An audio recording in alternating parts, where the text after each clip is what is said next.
마태복음 6장 25절로 34절의 말씀을 다 같이 함성으로 봉독하시겠습니다. 그러므로 내가 너희에게 이르노니 목숨을 위하여 무엇을 먹을까 무엇을 마실까 몸을 위하여 무엇을 입을까 염려하지 말라. 목숨이 음식보다 중하지 아니하며 몸이 의복보다 중하지 아니하냐. 공중의 새를 보라. 심지도 않고 거두지도 않고 창고에 모아들이지도 아니하되 너희 하늘 아버지께서 기르시나니 너희는 이것들보다 귀하지 아니하냐. 너희 중에 누가 염려함으로 그 키를 한 자라도 더할 수 있겠느냐. 또 너희가 어찌 의복을 위하여 염려하느냐. 들의 백합화가 어떻게 지나는가 생각하여 보라. 수고도 아니하고 길쌈도 아니하느니라. 그러나 내가 너희에게 말하노니 솔로몬의 모든 영광으로도 입은 것이 이 곧 하나만 같지 못하였느니라. 오늘 있다가 내일 아궁이에 던져지는 들풀도 하나님이 이렇게 입히시거든 하물며 너희일까 보냐. 믿음이 작은 자들아. 그러므로 염려하여 이르기를 무엇을 먹을까 무엇을 마실까 무엇을 입을까 하지 말라. 이는 다 이방인들이 구하는 것이라. 너희 하늘 아버지께서 이 모든 것이 너희에게 있어야 할 줄을 아시느니라. 그런즉 너희는 먼저 그의 나라와 그의 의를 구하라. 그리하면 이 모든 것을 너희에게 더하시리라. 그러므로 내일 일을 위하여 염려하지 말라. 내일 일은 내일이 염려할 것이요 한날의 괴로움은 그날의 족하니라. 아멘. 우리의 삶 가운데 염려 하나만 없어도 살맛 나는 삶을 살 수 있을 것 같습니다. 옛날에 어느 시골에 이 작은 학교에서 이제 종을 치는 종기가 있었는데 그분이 하도는 얼굴이 굉장히 심각한 거예요. 그러니까 여러 날 동안 심각한데 어떤 분이 그렇게 묻습니다. 왜 그렇게 얼굴이 심각하십니까? 그랬더니 내가 하루에 종을 10번씩 치는데 이게 1년이면 한 3,000번 이상 쳐야 되고 앞으로 10년을 칠 생각하니까 너무나 까마득하다. 그래서 참 내 인생이 종 치는 것으로 끝나는 것이 너무 허무하고 그래서 요즘엔 그냥 우울하고 별 소망이 없는 것 같다. 이렇게 이제 이야기를 하더라는 것이죠. 그래서 어떤 분이 이렇게 이야기했대요. 당신은 왜 아직도 10년 후를 생각하느냐. 그냥 오늘 하루 그리고 처음에 종을 칠 때 내가 이번 한 번 종을 친다 이렇게 생각하면 훨씬 쉬울 텐데 아니 10년 후에 당신의 그 삶이 어떻게 바뀔지도 모르고 사실 10년 후에 산다는 보장도 없는데 뭐 그렇게 10년 것까지 당겨가지고 그렇게 고민하고 염려하고 하루의 삶도 만족하지 못하고 우울한 삶을 살겠느냐 이렇게 이제 이야기를 했다고 해요. 근데 사실 뭐 남의 말이니까 그렇게 쉽게 할 수 있을지는 모르지만 이것이 우리가 염려하고 근심하는 이유 중에 하나가 뭐냐면 현실적이라는 거예요. 미래가 아니고 오늘 이 현실적으로 암담하고 또 미래를 생각할 때 풀릴 것 같지 않은 이런 삶이 내 인생의 전부라면 과연 내가 이렇게 살아가는 것이 맞는가? 이제 이런 것 때문에 우리가 고민하기 시작하고 때로는 밤잠을 설치기도 하지 않습니까? 그런데 오늘 본문에 보면 예수님은 너무 그렇게 근심하고 염려하지 말라 이렇게 말씀하고 있는 것이죠. 지금 예수님께서 염려하지 말라 이 말은 너희의 인생 가운데 이 염려하고 걱정거리가 전혀 없게 해주겠다는 것도 아니고 또 걱정과 염려 없이 살아라고 이렇게 말씀하시는 것도 아니고 거기에 너무 집착하지 마라, 집중하지 말라는 것이죠. 이 염려라는 것은요, 그 원어상으로 보면 이 생각을 나누게 하는 거예요. 갈라치게 하는 것이죠. 두 마음이 되고 세 마음이 되고 그래서 자기의 그 삶, 안정감 이런 것들을 잃어버리게 만드는 것이죠. 사람이 안정감을 잃어버리고 평안을 뺏기면요 항상 불안정합니다. 근데 왜 이것이 그렇게 된가? 주님께서 나의 삶을 지키시고 보장하신다는 것도 알고 내가 무엇이 더 중요한 것도 알아요. 그냥 알면서도 내가 왜 그런가? 현실이 이제 눈앞에 보이는 것이기 때문에 그렇죠. 미래는 보이지 않고 현실적으로 보이지 않기 때문에 이게 문제가 되는데 그 궁극적으로는 주님에 대한 신뢰가 없는 것이죠. 믿음이 없는 거예요. 주의 권능을 믿지 않는 것이죠. 그리고 그분이 내 인생을 책임진다는 사실을 믿지 않는 이 불신에서부터 오기 시작하는 것들을 우리가 보게 됩니다. 그래서 본문 25절을 같이 보시겠습니다. 그러므로 내가 너희에게 말한다. 목숨을 부지하려고 무엇을 먹을까 또는 무엇을 마실까 걱정하지 말고 몸을 감싸려고 무엇을 입을까 걱정하지 말아라. 목숨이 음식보다 소중하지 아니하냐 몸이 옷보다 소중하지 아니하냐. 사실 우리가 무엇이 더 소중한지는 다 알고 있는 것이죠. 몰라서가 아니라 현실의 문제는 당장 해결해야 될 문제로 우리 눈앞에 닥쳐오기 때문에 순간순간의 마음이 이 생각에 여유를 잃어버리게 하는 것이죠. 그래서 우리가 두려워하는 것이고 염려하는 것이고 그렇게 살다가는 너 미래가 참 보이지 않는다. 이런 이야기들을 우리가 하게 되는 것이죠. 예수 믿고 거듭난 이 하나님의 사람입니다. 하나님의 자녀는 하나님이 돌보신다는 사실을 알지만 먹고 사는 것, 입는 것, 마시는 것 이것은 삶의 현장 가운데 현실적으로 일어나는 것이고 다른 사람과 자꾸 비교되기 시작하니까 다른 사람과 비교될 때 내가 이렇게 너무 뒤떨어져 있고 내가 초라해 보이면 그게 싫은 거예요. 그렇기 때문에 내가 이렇게 인생을 보낼 것인가 이제 이런 것들이 우리 마음 가운데 이제 반복되는 질문이 되기도 하는 것이죠. 다른 사람과 이 비교되기 시작하면 삶이 위축되기 시작하는 거예요. 그래서 사람 앞에 설 때 먼저 자기 외모를 바라보기 시작하고 자기 옷을 보고 뭐 이런 외적인 요인들을 자꾸 생각한다는 것이죠. 근데 사실 외적으로 아무리 화려하면 무엇입니까? 그 속이 빈 강정 같으면 사실 그의 인생은 화려한다 할지라도 행복하다라고 말할 수는 없게 되는 것들이 현실 아니겠습니까? 우리가 세상에 이 살면서 이제 깊이고 살려면 내가 어떻게 살 것인가를 우리가 생각하는 것이죠. 그래서 어떻게든지 내가 잘 살아보려고 하는 이런 어떤 생각에 사로잡히기 때문에 오는 현상이기도 한 것입니다. 이것이 우리의 생각을 장악하기 시작하면 바로 뒤따라오는 것이 염려죠. 이 물질을 추구하면 근심과 걱정에 쌓이게 되고 이 세상과 가까이 하면 할수록 주님과의 관계가 묘연하게 자꾸만 멀어져 가는 것들을 우리가 보게 됩니다. 그래서 때로는 이것들을 깨닫는 순간은 이제 죄책감이 일시적으로 오지만 또 다시 현실적으로 돌아오면 나는 이렇게 우선은 살 수밖에 없다라는 결론을 도출하게 되는 것이죠. 그렇기 때문에 내가 빨리 이 목표를 달성하고 나서 이제 주님 앞에 충성하겠다, 주님을 잘 섬기겠다 이런 결단을 하는 사람이 있는가 하면 또 다른 부류는요. 교회에 나오고 믿음의 사람들 앞에서는 굉장히 조신하게 행동을 해요. 근데 밖에 나가고 이게 모르는 이 세상 가운데 돌아가면 여전히 저 사람이 믿는 사람인가라는 어떤 이 퀘션을 주기 시작하는 것들을 우리가 보게 되는 것이죠. 어떻게 보면 이중적인 삶을 살아간다는 것이죠. 근데 교회 안에서도 직분에 따라 좀씩 달라져요. 그래서 집사 다르고, 뭐 권사나 장로 다르고, 목사 다르고, 사역자가 달라지는 이런 모습들을 우리가 볼 수 있다는 것이죠. 그런데 우리 주님은 외적인 것, 현실적인 것을 보는 것이 아니라 그 내면의 속사람이 어떤가, 그 마음 중심에 나를 향한 믿음이 있는가, 나를 향하는 이 신뢰가 있는가 이런 것들을 보고 평가하신다는 것입니다. 이 하나님에 대한 이 믿음의 신뢰가 생각 속에 머물러 있는 사람은 이제부터 자신의 어떤 힘과 능력으로 벌어먹고 살아야 된다는 이것들이 굉장히 강력합니다. 그렇기 때문에 주님 앞에 기도하는 짬을 주지 아니하고 자기의 육체가 무너지는 줄도 모르고 주얼똥살똥 그렇게 열심히 해야 겨우 다른 사람과 복음가는 이 삶을 산다라는 이런 결론을 가지고 있기 때문에 그냥 노심초사하는 이런 삶을 살다 보니까 기쁨이 없는 거예요. 감사와 감동이 없는 삶을 살아간다는 것이죠. 사람의 마음 가운데 이 어둠의 영들은요, 특히 염려 이런 것들을 자꾸 불러넣기 때문에 이 생각 자체가 불안정한 거예요. 그래서 뭔가 있어야 되고 뭔가 잡혀야 비로소 안정감을 갖게 되는 이런 그 삶을 살다 보니까 항상 불안하고 항상 두려움으로 인해서 밤잠을 자지 못하는 경우가 비일비재하게 일어나는 것들을 우리가 보게 되는 것이죠. 하나님을 의지하지 않고 스스로 노력하다 보니까 육체가 피곤해지고 그 마음 가운데 하나님에 대한 이 신뢰가 자꾸 무너지기 시작하고 그래서 이제 기도가 이제 점점 멀어지기 시작하는 것이죠. 여러분 이 기도를 멈춘다는 건 영적인 호흡을 멈추는 거예요. 영적인 호흡을 멈춘다는 것은 내 영혼이 잠들어 있는 이런 시간으로 변화된다는 것을 우리가 깨달아야 되는 것이죠. 그렇기 때문에 이렇게 영적인 호흡이 멈추고 무감각한 상태로 내가 살아가다 보면요. 이 죄가 들어와도 이 죄에 대한 감각이 없어져요. 분별력이 상실되기 시작하는 것입니다. 그리고 하나님 앞에 기도해도 당장 응답이 안 되면 굉장한 상실감을 갖게 되는 이 현실을 우리가 직시하게 되는 것이죠. 그래서 예배당에 와도 늘 생각은 다른 것으로 이 가득 차 있게 되는 것들을 우리가 보게 됩니다. 그래서 하나님 없이도 내가 사는 것을 그냥 합리화시켜 버려요. 여러분 우리가 영적인 이 호흡이 멈춰버리고 영적 성장이 멈춘다고 해서 우리 육체가 죽는 건 아니에요.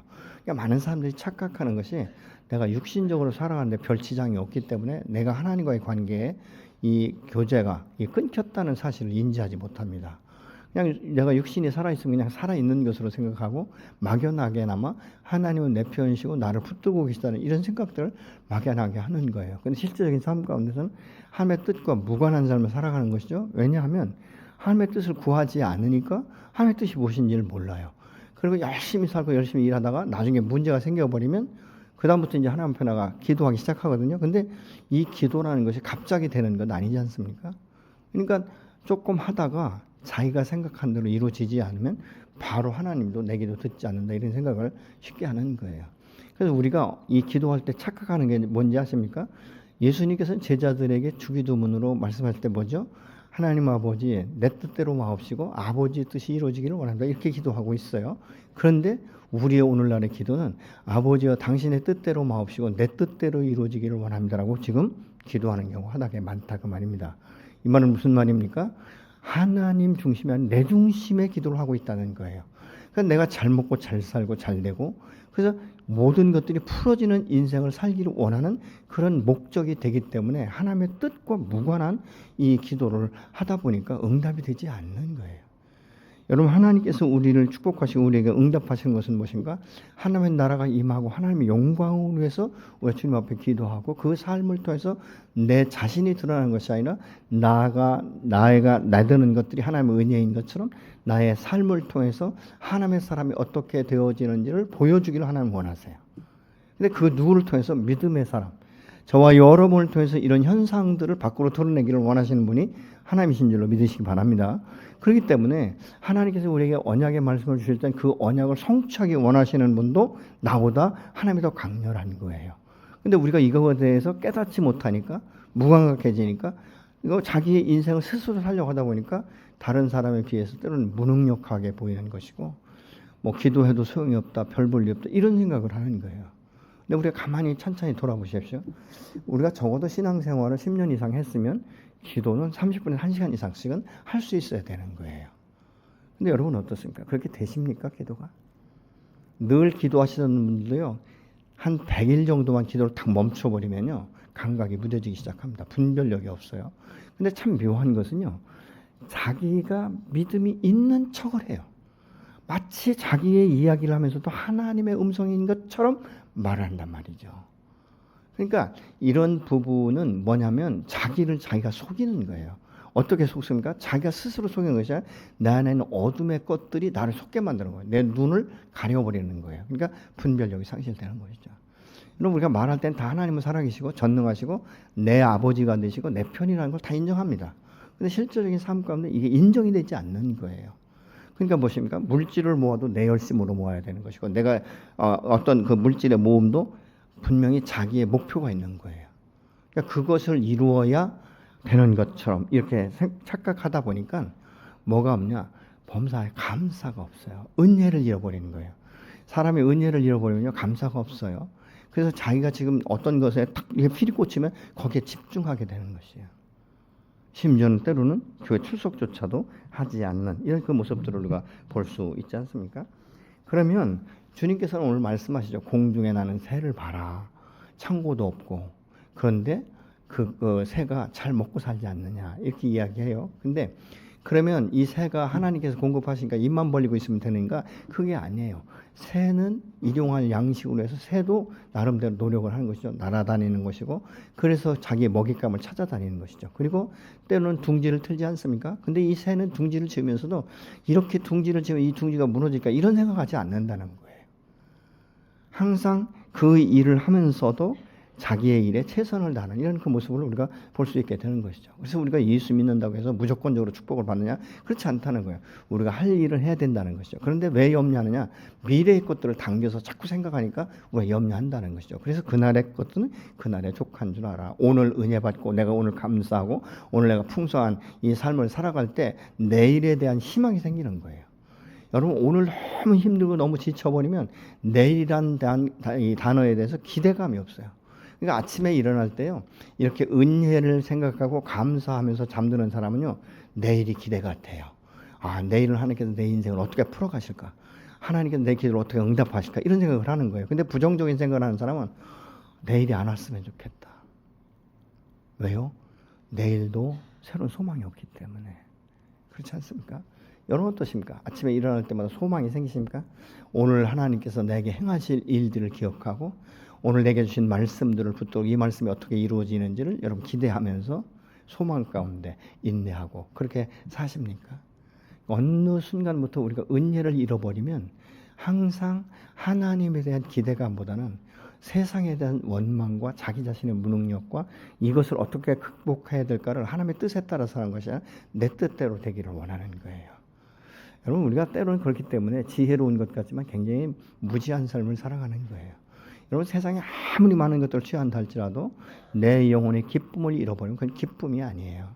그러니까 우리가 잘 아는데 솔로몬 같은 게 뭐라고 말하는 거야? 전도서에서 내가 내 인생을 최선을 다해 마음껏 누려보고 즐겼지만 사실 그 모든 것들은 바람을 잡으려는 것과 같았다. 그리고 헛되고 헛되며 헛되고 헛된 것을 내가 끝내 깨닫게 되었다라고 말하고 있지 않습니까? 솔로몬은 때로는 그래서 당대에는 굉장히 풍요로운 것 같지만 다음 세대에 가면 솔로몬이 자녀 세대에 물려준 게 없어요. 그런지 아십니까? 솔로몬이 나중에 정략적인 결혼하고 산당을 지어주고 이렇게 해버리잖아요. 하나님의 말씀 앞에 자꾸 이 잘못된 이 삶을 살아가기 시작한 것이에요. 여러분 그렇기 때문에 우리가 이 솔로몬의 부귀영화한 것이 아니라 솔로몬의 생애 그 뒷자락에 남은 것이 무엇인가를 또 다시 돌아볼 수 있는 이것도 우리가 필요한 줄로 믿습니다.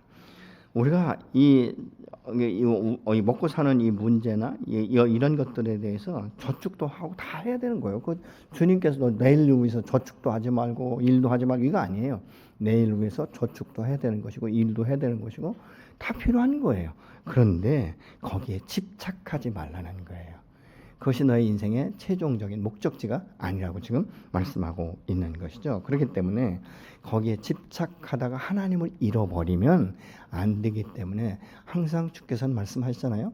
염려하지 마라, 걱정하지 마라. 그러나 너희의 기도의 제목은 먼저 그의 나라와 그의 의를 구하라고 분명히 말씀하고 있는 것입니다.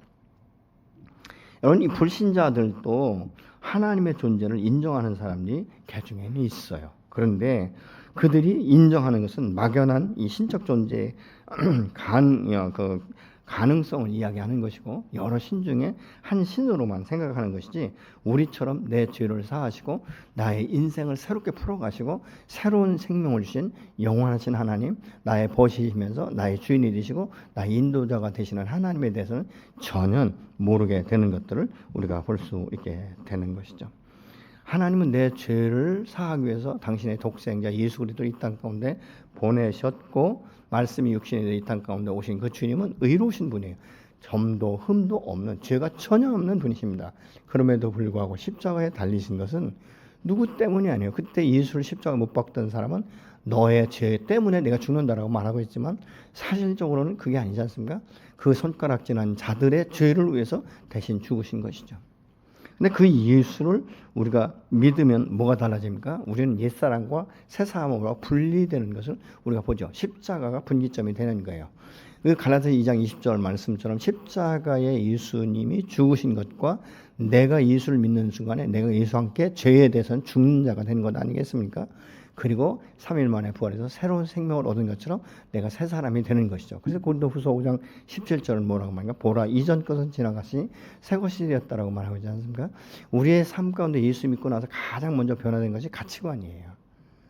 사람의 가치관이 어떠냐에 따라서 삶의 지향성이 달라지고 그 목표가 달라지는 것들을 우리가 보게 되는 것이죠. 그렇기 때문에 우리처럼 그들이 하나님을 알고 경험하지 못하는 것을 우리가 볼 수 있게 된 것이죠. 여러분 그리스도인이 하나님을 안다는 것은 이론, 어떤 지식이 아니라 경험되어져서 아는 거예요. 그렇기 때문에 우리가 이제 이 가장 이 변화, 이 가치관의 변화를 통해서 내가 그리스도를 알기 전에는 세상의 것을 위해서 사는 것이 전부인 줄 알았지만 하나님을 만나고 하나님을 알아가면서부터는 내가 세상에 살아야 할 이유와 이 목적의 변화가 오기 시작한다는 것입니다. 그리스도를 알기 전에는 이 세상의 것의 전부인 줄 알고 우리가 살았어요. 돈과 명예와 어떤 권력을 위해서 살기도 했고 또 그런데 우리가 하나님을 알고부터는 그것만이 다가 아니라는 것을 알기 때문에 갈등이 오기 시작하는 거예요. 세상의 법을 따라야 될 것인가 아니면 하나님의 법을 따라야 될 것인가 이것에 대해서 갈등이 오기 시작하는 것이죠. 왜냐하면 세상의 것은 현실적으로 눈에 보이는 것이고 손으로 만질 수 있는 것이고 근데 하나님의 것은 눈에 보이지 않나요. 그러나 말씀이 있다는 것이죠. 여러분 우리가 기도할 때 그 음성을 들으면서 우리 마음 가운데 울림이 오기 시작하지 않습니까? 그 울림이 나를 깨닫게 하는 것이고 회개하게 하는 것이고 나를 새롭게 거듭나는 이 인생 가운데 어떻게 살 것인가를 날마다 주님으로부터 받기 시작하는 것을 우리가 알기 시작하는 것이죠. 하나님을 향한 그 내 마음 또 하나님께서 나를 향한 나를 향해서 주시는 그 비전과 목적을 따라서 살아갈 때 기쁨이 있는 거예요. 그래서 우리 인생은 예수 믿기 전과 후가 달라지는 것이죠. 그것이 무엇인가? 삶의 목표와 목적지가 달라지는 것을 우리가 볼 수 있게 되는 것이죠. 세상 속에 나름대로 가기도 바쁜데 이 하나님의 뜻에 살아야 한다는 이 말이 사실 우리에게 갈등을 일으킬 때가 있는 것이죠. 그 마음이 불안해지기도 합니다. 왜 불안해집니까? 하나님의 법을 따르지 않고 세상 법을 따르다 보면 자꾸 부담이 되는 거예요. 이렇게 살면 안 된다는데 이건 죄라고 생각하는데 이러면서 이제 우리 마음 가운데 갈등이 더 크게 되는 것이죠. 그래서 우리가 주님을 만나면 마음대로 할 수도 없고 자유도 없고 그렇다고 해서 주님의 법대로 살아갈 수도 없고 이제 이런 것들이 우리의 마음을 자꾸 분리시키는 요인이 되기도 하는 것이죠. 하나님의 뜻을 따라 산다는 건 결코 쉽지 않아요. 그거 어렵습니다. 여러분 쉬운 것 같으면 주님께서 왜 자꾸 성경을 통해서 우리에게 말씀을 하시겠습니까? 그것이 오늘 이 본문의 말씀처럼 입고 먹고 마시는 것을 넘어서 우리가 어떻게 살 것인가인데 사실은 어떤 때 보면 이게 물질은 이 아이들을 학원에 보내고 교육시키는데 꼭 필요하고요. 때로는 전월세가 올라가는 이것을 우리가 어떻게 감당할 것인가 이런 문제가 생기지 않습니까? 여러분 요즘에 자꾸 이렇게 그 사람들이 어려워지는 것은 무엇인가? 과거에 이자가 어릴 때는 막 빚을 내 가지고 투자하고 이러지 않았습니까? 근데 지금은 어떻습니까? 이자가 거의 배로 올라간 거예요. 그러니까 감당이 안 되는 것이죠. 여기에서 오는 이 갈등, 이 갭은 말로 표현할 수 없는 고통으로 우리에게 다가오기 시작하는 것들을 우리가 보죠. 그래서 이런 것들이 자꾸 닥치다 보면요, 사람이 남들에게도 화가 나지만요, 자기 자신에게 화가 나는 거예요. 내가 왜 이렇게 무능력한가? 이런 것 하나도 제대로 감당할 수 없는 인생을 내가 지금까지 살아왔는가? 이런 것들이 자꾸 우리의 마음을 상하게 하고 우리의 마음을 고통스럽게 하는 것들을 우리가 보게 되는 것이죠. 내가 믿음으로 살려고 나름대로 노력했는데 하나님은 왜 이 문제를 해결해 주지 않으시는가 하는 이런 어떤 이 섭섭함 이런 것들이 우리 마음 가운데 스며들기 시작하면서부터 기도하고 싶지 않은 또 기도하면 뭐하나 또 하나님 앞에 하나님 뜻대로 내가 산다고 몸부림치면 무슨 유익이 있는가 이런 생각들을 하기 시작하는 것이죠. 이런 시간이 계속되다 보면요 자신의 삶이 자꾸 비참하게 느껴지면서 이제 이런 생각이 들면 들수록 하나님에 대한 믿음과 기대감이 자꾸 무너지기 시작하는 것이죠. 그래서 자꾸 다른 생각을 하는 거예요. 자꾸 이게 세상적인 생각을 하는 것이죠. 근데 하나님의 뜻에 따라서 내가 살지 않기 때문에 사실 우리 마음 가운데 갈등이 오기 시작하는 거예요. 염려라는 것은요, 마음을 갈라치게 하는 거, 마음을 나누는 거예요. 이 염려하는 사람은요, 어떤 한 생각에 집중할 수가 없습니다. 늘 불안한 거예요. 어떤 일을 해도 불안한 거예요. 그렇기 때문에 과연 이 길이 맞는가라는 것들을 생각하기 시작하는 것이죠. 염려가 점점 커지면요, 믿음의 뿌리조차도 흔들리게 만들어 버리는 것이죠. 그래서 기도가 막히는 것이죠. 그리고 기도해도 소용이 없다는 이 어둠의 이 메시지에 자꾸 내가 이게 속아 넘어가는 거예요. 여러분, 기도는 해도 된다, 안 해도 된다 이것이 아니라 기도는 영적인 호흡이에요. 이 영적인 호흡을 멈추면 우리는 영적인 발전이 되지 않습니다. 성장이 되지 않아요. 성숙이 되지 않아요. 그러면 어떻게 됩니까? 영적으로 무기력하게 돼버리는 거예요. 근데도 사람이 말이죠, 여전히 이 자기 안에서 이 그런 에너지가 있는 것으로 착각하는 경우가 굉장히 많습니다. 삼손 같은 경우가 그렇지 않습니까? 자기 머리털이 밀렸는데도 내가 이전과 같이 떨치리라 그렇지만 이게 나오질 않는 거예요. 왜요? 하나님과의 교통이 멈춰버린 거예요. 그 영성이 마비되어 버리는 것이죠. 여러분, 그래서 기도는 해도 되고 안 해도 되는 것이 아니라 기도는 반드시 해야 되는 거예요. 기도할 때 우리의 영혼이 깨어나기 시작하고 솟아나기 시작하는 줄로 믿으시기 바랍니다. 여러분, 이 기도는 우리 안에 엄청난 활력을 주고요. 이 활력만이 아니라 살 소망을 주는 거예요. 그리고 현실을 돌파할 수 있는 힘과 능력을 여호와께서 공급하시는 통로인 줄로 믿으시기 바랍니다. 그렇기 때문에 우리가 육신의 호흡을 멈추면 죽었다고 말하잖아요. 근데 영적인 호흡이 멈춘 것을 본인이 모른다는 거예요. 왜? 우리는 세상 건에 육신을 가지고 살아가기 때문에. 그래서 여러분, 기도하지 않는 사람은 기도하는 사람이 뭐 유익하고 이런 거 믿어지지 않는 거예요. 여러분, 기도라는 것은 새로운 인생을 살아가는데 우리가 새로운 그 목표를 향해 갈 수 있도록 하나님께서 지도하시는데 큰 능력이 되는 줄로 믿으시기 바랍니다. 여러분, 기도를 할 때 하나님의 음성 들을 수 있어요. 기도할 때 내 영안이 열리는 거예요. 기도할 때 말씀이 풀어지기 시작하는 거예요. 그래서 기도할 때 이 말씀을 보면 풀어진다는 것은 무엇입니까? 이 말씀이 내 마음 가운데 가서 탁 부딪히기 시작하는 거예요. 그래서 죄는 우리가 회개하는 것이고 우리에게 언약의 말씀을 붙들고 아멘, 이 말씀이 내 삶 가운데 이루어지기를 원합니다라고 우리가 주님 앞에 고백할 수 있는 거예요. 그래서 우리 신앙생활을 하는 사람은요, 대나가나가 아니에요. 운이 좋고 재수 좋고 어쩌다 아니에요, 여러분. 하나님과 소통하는 사람은요, 하나님의 뜻에 따라 살기 때문에 매일매일의 삶 가운데 은혜가 우리 안에 베풀어진다는 사실을 깨닫게 되는 거예요. 그래서 하나님 앞에 감사할 수 있는 것입니다. 오늘 본문에서 염려는 너희가 세상과 이 하나님 사이에서 방황하지 말고 오직 주님께 초점을 맞추라는 뜻이에요. 사람은 두 주인을 공평하게 섬길 수 없지 않습니까?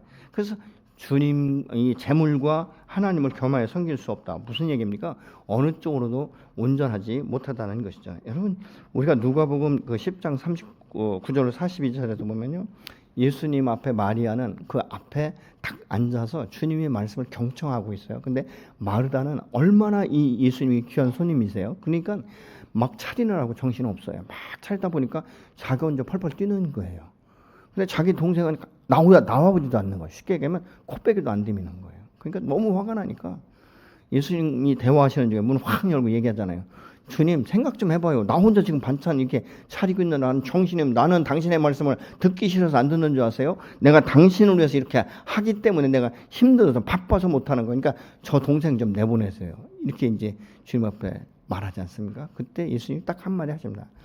야, 마리아는 참 지혜로운 것을 선택했어. 근데 너는 그 내가 언제 뭐 너보고 뭐 진수성찬 막 뭐 무슨 뭐 30쪽 반찬 만들라고 하지 않지 않느냐. 그냥 간단하게 밥하고 김치하고 국물만 있으면 된다. 이런 식으로 말씀하시는 거예요. 간단하게 해라. 그리고 뭐예요? 내 말에 집중하라고 주님이 말씀하시는 것을 우리가 보게 되는 것이죠. 우리가 염려하는 것은 많은 일들이 산재에 있을 때 굉장히 염려가 됩니다. 이거를 어떻게 처리할 것인가, 어떻게 이 문제를 해결할 것인가, 이런 것들이 문제거든요. 그런데 지금 이렇게 하다 보니까 마리아는 기회를 놓치는 거예요. 주의 생명의 말씀을 듣는 기회를 놓치는 것이죠. 우리가 세상 일을 너무 많이 하다 보면 주님과 만날 수 있는 기회를 자꾸 놓쳐버리는 것입니다. 그렇기 때문에 여러분, 내가 무엇을 하는 것이 내 인생의 전부인가를 우리가 생각해 볼 수 있는 것이고요. 우리가 주님 앞에 맡긴다는 것은 이 나의 삶을 누가 책임지는가에 따라서 달라지는 것들을 우리가 보죠. 우리가 두려움과 염려에서 벗어날 수 있는 것은 무엇이면서 무엇이 더 중요한지를 분별하는 것이 첫째가 필요한 것이죠. 주님은 우리에게 질문하시는 것이 무엇이 내게 더 중요한 것, 유익한 것이냐, 이렇게 지금 말씀하고 있는 거예요. 목숨이 음식보다 중요하고 몸이 의복보다 더 중요하지 않느냐, 이렇게 지금 말씀하고 있지 않습니까? 여러분은 무엇이 더 중요하다고 생각하십니까? 여기서 말하는 이 몸은 과거의 몸이 아니라 하나님이 내게 주신 목숨인 것이에요. 그렇기 때문에 이 목숨은 하나님이 예수 그리스도의 피값으로 사신받은 새로운 생명이다, 그 말입니다. 그리고 우리의 몸도 하나님이 주신 최고의 선물 중에 하나이지 않습니까? 그러나 우리가 하나님을 모를 땐 이 몸을 가지고 세상을 위해서 살았어요. 이 어둠의 영이 다 바쳐버렸다는 거죠. 시간도 물질도 모든 것들을 다 거기에 뺏겨버렸다는 것입니다. 다시 말하면 죄 짓는 쪽에 많은 것들을 허비했다라는 것을 지금 말하고 있는 것이죠. 근데 주님이 우리에게 주신 이 생명은 과거에 죄 중에 쓰임받던 옛사람은 예수와 함께 십자가에 죽었고 지금은 새롭게 성령을 통해서 하나님의 영광, 하나님의 뜻을 분별하면서 내가 은혜해 주시는 그 은혜를 기억하면서 주님과 함께 동행하는 삶을 살아가는 이런 생명이라는 것이죠. 그렇기 때문에 주님은 우리에게 내 생명과 몸을 위해서 과거에 이방인들이 구하던 것들을 그렇게 구하지 말라. 이제는 끊어버리고 하나님이 주신 새로운 영, 여기에 담긴 하나님의 하늘의 시민권자답게 우리의 필요를 아시는 하나님께 구하라고 지금 말씀하고 있는 거예요. 그래서 31절과 32절에 보면 그러므로 염려하여 이르기를 무엇을 먹을까 무엇을 마실까 무엇을 입을까 하지 말라. 이는 다 이방인들이 구하는 것이야. 너희 하늘 아버지께서는 이 모든 것이 너에게 있어야 할 줄을 아신다라고 지금 말씀하고 있죠. 이 모든 것들을 알고 채우시는 주님이 책임져 주실 것을 아는 사람은 믿고 하나님의 뜻을 따라 살기로 선택하고 결정하는 거예요. 그러니까 내가 어떻게 살아야 될까 분명히 아는 것이죠. 그것이 하나님과 소통하는 하나님의 자녀의 신분과 권위에 걸맞는 삶인 줄로 믿습니다. 내 안에 하나님의 나라가 임하고 내 삶이 하나님의 뜻을 이루고 또 영광을 위해서 드려질 때 하나님이 나의 필요를 채우시고 당신이 우리에게 언약하신 그 모든 언약을 축복하시고 성취하시는 분인 줄로 믿습니다. 그렇기 때문에 너희가 염려함으로 너희 키를 한 자나 더 키울 수 있냐. 여기서 말하는 키라는 것은 우리의 어떤 키의 높이가 아닌 것이고 생명을 말하는 거예요. 너희가 염려한다면 너의 수명을 하루라도 연장시킬 수 있느냐. 너희가 아무리 염려한다고 해서 너의 인생을 어떻게 바꿀 수 있느냐 그 말이에요. 그렇기 때문에 여러분 우리가 아무리 염려한다고 해서 내 수명 이것을 한정지어서 어떻게 내가 좌지우지할 수 없는 것처럼 그렇기 때문에 너희가 너무 염려에 매이지 말라고 지금 말씀하고 있죠. 그래서 이 34절 일을 위해서 내일 일을 위해서 염려하지 말라. 내일 일은 내일 염려할 것이요. 한날의 괴로움은 그날의 족하다. 이 말씀은요. 25절로 이 33절의 말씀대로 하나님이 공급하시기 때문에 염려치 말라는 것보다는 내일 일은 아직도 도달하지 않았는데 왜 오늘의 걱정을 하느냐, 내일의 걱정을 왜 오늘부터 하느냐는 이 말씀이에요. 그러니까 내일 일은 내일 최선을 다해서 살면 되는 것이고 오늘은 오늘의 하나님께서 허락하신 그 시간과 이 어떤 공간과 이 삶을 우리가 누리면서 살 수 있다는 것을 지금 말씀하고 있는 거예요. 여러분 한번 생각해 보세요. 여러분이 지금 염려하고 있는 것이 오늘의 문제입니까? 아니면 내일의 문제입니까? 대부분이 미래의 문제에 대해서 염려하는 것들이 너무 많아요. 내 몸이 아프면요 이런 생각을 하죠. 내가 오늘 이렇게 몸이 아프면 내일은 더 아플 것이다. 내가 이렇게 몸이 아프면 오래 살지 못할 것 같다. 이런 생각이 먼저 드는 거예요. 근데 여러분 내가 아무리 건강하다 할지라도요. 내가 수명을 뭐 100년까지 살고 싶어도요. 그게 안 되는 거예요. 얼마 전에 어떤 목사님 만났는데 이러시더라고요. 자기 장인어른이 93세였대요. 그래서 아버님 백수만 하세요. 그러니까 나 100살 먹고 죽으라고 그러시더래요. 그래서 얼른 바꿨대요. 모세만큼 건강하게 눈도 흐리지 않고 그렇게 건강하게 사세요. 그랬더니 아무 소리 안 하시대요. 아무 소리. 그래서 여러분 참 이 90세가 넘은 분도 100세까지 살려면 서운하다고. 근데 건강하게 사는 게 중요하잖아요. 그러니까 얼른 바꿨대. 모세처럼 120년을 살되 눈도 흐리지 않고 기력도 세하지 않고. 그랬더니 아무 말씀 안 하시대요. 여러분 우리가 사는 것들이요 자꾸 이게 미래에서 생각하기 시작하면 오늘을 행복하게 못 살아요. 여러분 자녀들 걱정도 그래요. 저놈이 저렇게 했다가는 어떻게 세상 살겠는가. 아니에요. 그 아이는 그 아이에 걸맞게 그 연배에 맞게 살 수 있는 거예요. 그러니까 부모들이 자꾸 미리 걱정을 하다 보니까 애가 현재 못하는 거에 대해 계속 나물만 하지 잘하는 거에 대해 칭찬과 격려를 잘 못하는 경우가 굉장히 많습니다. 여러분 어떻습니까? 여러분 자녀들이 칭찬과 격려를 많이 하십니까? 너 그렇게 하면 저희 아버지는 꼭 말씀하시기에 너 그렇게 살면 밥도 못 먹는다고 했어요. 밥 먹고 사는 게 그렇게 중요한 줄 알았어요. 근데 꼭 밥 먹고 사는 것만이 다 능사는 아니잖아요. 하루를 살되 내가 기쁨으로 안정감을 가지고 행복한 삶을 사는 것. 이것이 중요하지 않습니까? 이건 어떻게 살아요? 은혜 안에 살 때 그거는 거예요. 여기 아주 유명한 이 여리 작가가 있었는데요. 한 번은 어느 도시에 갔는데 꽃을 파는 할머니가 옷도 뭐 그렇게 막 화려하지 않은데 얼마나 행복해 보이는지 궁금해서 물어봤대요. 할머니는 걱정이 없으세요? 염려가 없으세요? 그랬더니 왜 내가 걱정이 없고 염려가 없냐? 나도 살아있는 사람인데. 근데 왜 그렇게 행복하세요? 그러니까 아니 나는 이 육체적으로 어떤 고난이나 역경이 올 때 3일을 잘 넘어가면 된다고 그러시더래요. 그래서 3일의 의미가 뭔가? 여러분 3일의 의미가 뭐 같아요? 그러니까 이분은 이 할머니는 이렇게 생각했다는 거예요. 오늘의 고통은 오늘로 끝나고 3일 후에 예수님께서 십자가에 죽으시고 3일 만에 부활하신 것처럼 3일 후에는 이 모든 문제들이 해결되리라는 이런 소망 가운데 이런 것들을 잘 감당했다라고 말을 합니다. 어떻게 보면 굉장히 참 지혜롭지 않습니까? 우리 아픔과 이 무기력이 일주일 가도록 회복되지 않고 한 달이 지나도 회복되지 않는 이유는 내 삶에 혹시라도 은혜와 감격을 잃어버렸기 때문이 아닌가? 소망을 잃어버렸기 때문이 아닌가? 내 인생을 이렇게 쭈그러지는 것이 아니라 내 인생을 맡아주시는 그 주님 앞에 십자가 앞에 모든 문제를 내려놓고 쉽고 가벼운 멍에를 메고 성령의 인도를 따라 살기로 결정하면 달라져요. 그런데 이 문제를 태산 같은 이 문제를 내가 직접적으로 가지고 이 문제를 해결하려고 몸부림치다 보니까 더 어려운 거예요. 더 깊은 수렁에 빠지는 것이고 이해가 되지 않는 것이고 하나님에 대해서 감사와 이 어떤 축복에 대한 어떤 이 은혜를 생각하기보다는 답답하고 풀어주지 않는 그 하나님, 내 기도를 응답하지 않는 하나님.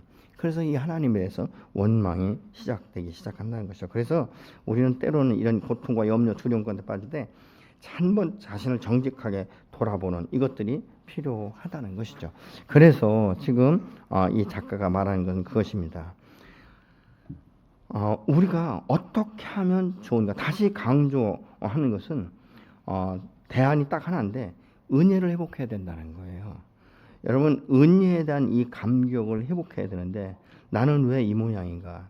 나는 왜 이것밖에 안 되는가 싶을 때는 은혜를 우리가 찾아야 된다는 거죠. 그래서 이 누가복음에 나오는 이 첫째 아들 당연한 어떤 자기 권세를 주장하는 것이 아니라 둘째 아들처럼 내가 모든 것들을 다 잃어버리고 내게 남은 것은 없으되 오직 아버지의 은혜를 구하고 주님 앞에 아버지 집에 왔을 때 그 아버지가 그 아들을 반겨 맞으면서 잔치를 배설하고 신분과 권위를 다시 회복시켜 준 것처럼 내가 오늘도 하나님의 은혜가 아니면 못 산다는 나는 오늘도 하나님의 은혜 안에 산다는 이 사실을 우리가 인정하면 주님이 주신 은혜를 헤어보기 시작한다는 거예요. 그 이 은혜를 생각하면서 그것을 헤어보다 보면 내가 감사와 감동밖에 없는 거예요. 그래서 여러분 이 감사라는 것은 이 은혜를 내가 기억해내는 것마다 감사할 수 있는 거예요. 그러니까 내가 오늘도 감사하지 못한다는 것은 내가 하나님 앞에 은혜 받은 것에 기억하지 않는다는 거예요. 그럼 다시 한번 생각해 보세요. 여러분 참 답답하고 염려가 많고 두려움이 많습니까? 그러면 내가 지금 하나님의 은혜 안에 있는가? 하나님이 내게 주신 이 은혜를 나는 잊어버리고 있지는 않는가? 한번 생각해 보세요. 그러면요. 그 하나님이 내게 주신 은혜들이 기억나기 시작하는 거예요. 전에도 제가 얘기했지만 내가 살아있는 것도 감사하고 깨닫는 것도 감사하고 답답함을 느끼는 것도 감사해요. 왜냐하면 답답한 걸 느껴야 이것을 해결할 수 있는 생각들을 하기 시작하는 거예요. 그리고 어떻게 해야 될 것인가를 우리가 묵상하기 시작하지 않습니까? 근데 이 모든 것들은 우리 인생에 안 풀리는 이 숙제 같은 것들은요. 내 힘으로 할 수 없어요.